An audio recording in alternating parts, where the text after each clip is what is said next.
Once upon a time, there lived a boy called Edward. He was very kind and gentle. Once he saved a rabbit from a trap in the forest, risking his life. The next day, Edward went to an old junk shop to sell old things.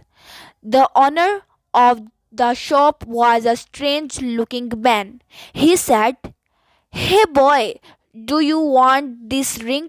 Edward saw the ring and bought it for his mother. He took the ring home and was about to put it on his finger.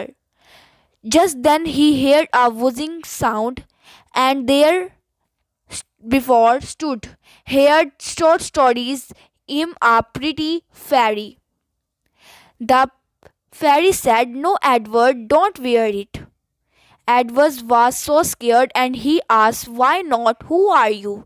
The fairy replied, "I am fairy. Was playing in the disguise of a rabbit and a hunter trapped me.